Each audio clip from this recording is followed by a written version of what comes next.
आनंद आशुलिपि मासिक पत्रिका प्रतिलेखन संख्या 33 व 34, गति 100 शब्द प्रति minute. Be ready, 3, 2, 1 start.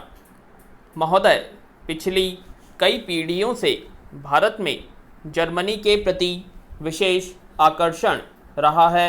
German विद्वानों ने भी भारतीय दर्शन का गंभीर अध्ययन किया और इससे गहन जीवन दृष्टि पाई। जर्मनी की प्रौद्योगिकी और व्यापार के हम प्रशंसक हैं। जर्मनी की सफलता के पीछे उसका अनुशासन और संकल्प है। भारत में इसकी सराहना की जाती है।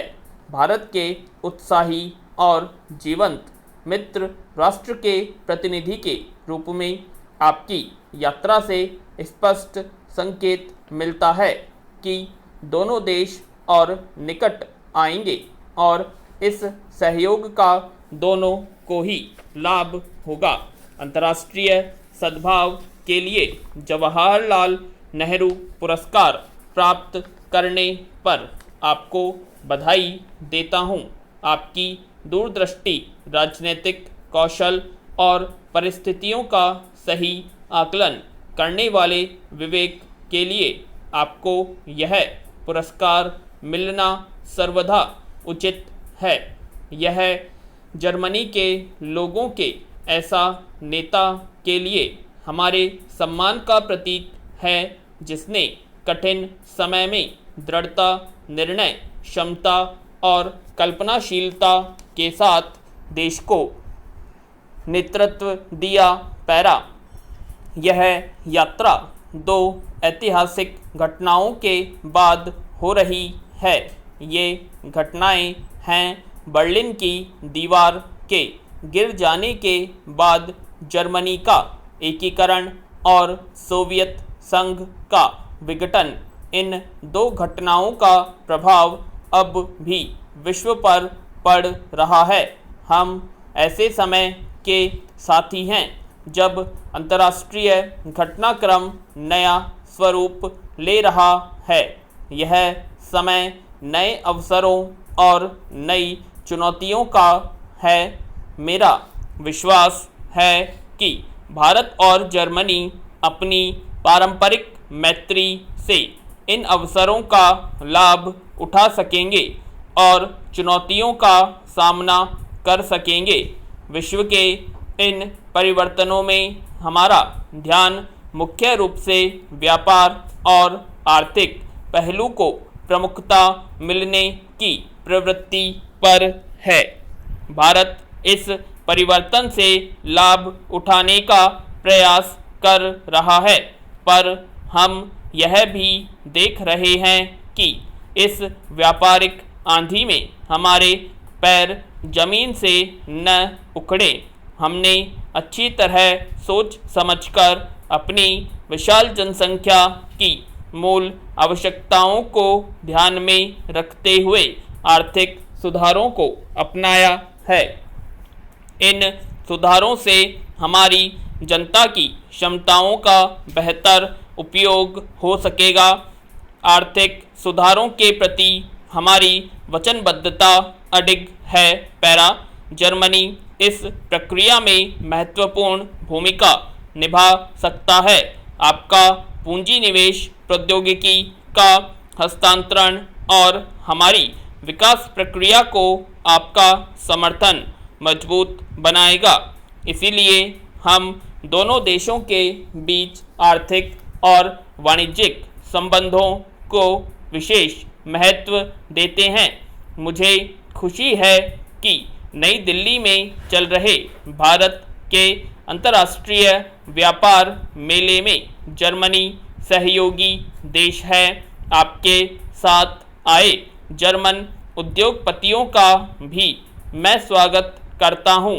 मुझे विश्वास है कि वे भारतीय उद्यमियों से विचार विमर्श करके अनुभव करेंगे कि भारतीय अर्थव्यवस्था में ज़्यादा धन लगाना उनके लिए कितना सुगम और लाभप्रद है। थोड़ी देर पहले अंतर्राष्ट्रीय परिवर्तनों का उल्लेख हुआ था उनसे हर्ष और दुख दोनों हुए हैं। विश्व भर में लोकतंत्र की मजबूती हर्ष का विषय है, लेकिन दुख की बात है कि क्षेत्रीय तनाव बढ़े हैं और कुछ देश आतंकवाद को बढ़ावा दे रहे हैं। पैरा महोदय, 25 वर्षों के अंतराल के बाद अंतर संसदीय संगठन सम्मेलन भारत में पुनः आयोजित किया जा रहा है। यह हमारा सौभाग्य है कि इस सम्मेलन का आतिथ्य हम कर रहे हैं। वर्षों से यह संगठन अंतर्राष्ट्रीय सहयोग का एक मंच रहा है। संसदीय व्यवस्था के प्रति भारत कृत संकल्प है। हम प्रजातांत्रिक राजनीतिक प्रक्रिया की प्रभावोत्पादकता में दृढ़ विश्वास रखते हैं। अंतर्राष्ट्रीय संबंधों के संदर्भ में शांति और सद्भाव में सैद्धांतिक रूप से हमारी आस्था है। इसलिए भारत इस संगठन के प्रति पूर्णतः वचनबद्ध हैं। मैं आप सबका हार्दिक स्वागत करता हूं। अंतर संसदीय संगठन लोगों की आवाज़ राष्ट्रीय सीमाओं से पार ले जाकर एक साझे अंतर्राष्ट्रीय मंच पर पहुंचा देता है। अपनी अपनी संसदों के माध्यम से व्यक्त सामूहिक विचार एक शक्ति बन जाते हैं। जनता के स्तर पर इस संगठन का यही महत्व है। प्रजातंत्र के समर्थक होने के नाते हम जानते हैं कि राजनीतिक व्यवस्था को दृढ़ता, सार्थकता और वैधता अपनी जनता से ही प्राप्त होती है। इसलिए व्यवस्था में उन्हीं की आकांक्षाएं, चिंताएं और आवश्यकताएं प्रतिबिंबित होनी चाहिए। इन सब पर अंतर्राष्ट्रीय वातावरण का प्रभाव पड़ता है, इसीलिए इनका विस्तार भी अंतर्राष्ट्रीय स्तर पर होता है। अतः यह बहुत आवश्यक है कि प्रतिनिधि संस्थाएं उदार बने और निर्वाचित सत्ताधारी तेजी से बदल रहे इस संसार में राष्ट्रीय हित के लिए अलग थलग न रहे। जब 116 देशों की प्रतिनिधि संस्थाएं मिलकर एक अंतर्राष्ट्रीय संगठन बनाती हैं तो स्पष्ट है कि इस तरह के संगठन की भूमिका बहुत महत्वपूर्ण बन जाती है। पैरा इतिहास साक्षी है कि अंतर्राष्ट्रीय सहयोग से सबसे अधिक लाभ होता है। हम एक दूसरे पर पहले से अधिक निर्भर रहने लगे हैं। अतीत की तुलना में आज आर्थिक और पारिस्थितिक सुरक्षा राष्ट्रीय सीमाओं से परे पहुंच गई है। बड़े पैमाने पर हुए विकास के लक्षणों के बावजूद हमारी पीढ़ी ने और पूर्व सदी ने युद्ध की विभीषिका, रोग, अकाल और पतन को देखा है। 21वीं सदी से हम प्रवेश कर चुके हैं। अनेक विशेषज्ञ मानते हैं कि हम पूर्णाश के कगार पर खड़े हैं। रसातल हमसे दूर नहीं है। मैं स्वीकारता हूं कि यह एक दुखद अंधकारपूर्ण परिदृश्य है, लेकिन संभवतः यह भावना ही हम सांसदों की साझी जिम्मेदारी की ओर हमारा ध्यान केंद्रित करेगा। इस संगठन के 116 देश सदस्य हैं। वस्तुतः सब देशों की राजनीतिक व्यवस्था एक समान नहीं है, लेकिन प्रजातांत्रिक प्रणाली के सिद्धांतों पर कोई प्रश्न चिन्ह नहीं लगाया जा सकता है। इस तरह विभिन्न देशों की अपनी अलग अलग समस्याएं हैं। हमारी राष्ट्रीय उपलब्धियों में प्राय उत्साहित करने वाली असफलताओं के साथ साथ जोरदार समस्याएं, दुर्गम संकट और अल्पकालिक विफलताएं भी उपस्थित रहती हैं।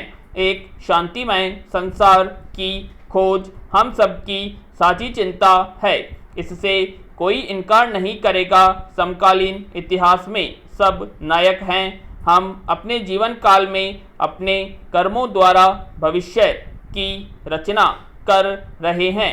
इस तरह हम सबका कर्तव्य बन जाता है कि हम एक अच्छा संसार रचने का सच्चा प्रयास करें। पूर्ण विराम।